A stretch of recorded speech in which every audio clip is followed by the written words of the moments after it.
Video എടുക്കാവോ? എടുത്തോണ്ടിരിക്കുവായിരുന്നു. അപ്പോൾ ഇത് നമ്മുടെ 399 രൂപയുടെ ടോപ്പ്. നമ്മൾ ഒരു പ്രാവശ്യം 399 രൂപയുടെ ടോപ്പ് കൊണ്ടുവന്നിട്ടുണ്ടായിരുന്നു വിത്തൗട്ട് ലൈനിങ്ങിൽ. നമ്മളിതിപ്പോൾ രണ്ടാമത്തെ പ്രാവശ്യം സൈസ് സ്മോൾ മുതൽ XXL വരെ നമ്മൾ കൊണ്ടുവന്നിട്ടുണ്ട്. ഇത്രയും കളേഴ്സും കൊണ്ടുവന്നിട്ടുണ്ട്. ലൈറ്റ് കളേഴ്സ് ആട്ടോ എല്ലാം തന്നെ കൊണ്ടുവന്നിരിക്കുന്നത്. ഫസ്റ്റ് കളർ ഞാൻ ഈ വേറെ ചെയ്തിരിക്കുന്ന ഒരു പിങ്ക് ഷെയ്ഡ്. ഭയങ്കര ലൈറ്റ് വെയിറ്റ് ആയിട്ടുള്ള ഒരു ഫാബ്രിക് ആണ്. ഒരു റിങ്കിൾ റയോൺ പോലത്തെ ഒരു ഡിജിറ്റൽ പ്രിന്റഡ് ഫാബ്രിക് ആണ്.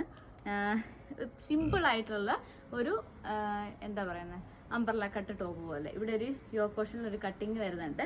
ബാക്കിൽ ടൈ ചെയ്യാനായിട്ട് ഒരു വള്ളി കൊടുത്തിട്ടുണ്ട്. വേറെ ഇവിടെ പ്ലീറ്റ്സോ കാര്യങ്ങളോ ഒന്നും വരുന്നില്ല. ബാക്കിൽ ഇതുപോലെ ഒരു യോക്ക് കട്ടിങ് വരുന്നുണ്ട്. സൈസസ് ഉള്ളത് സ്മോൾ മുതൽ XXL വരെയാണ്. റേറ്റ് വരുന്നത് 399 ആണ്. അത് ഫ്രീ ഷിപ്പിംഗ് ആട്ടോ, വിത്തൗട്ട് ലൈനിങ് ആണ് വരുന്നത്. അപ്പോൾ ഇതാണ് അതിൻ്റെ ഫുൾ ലുക്ക് വരുന്നത്.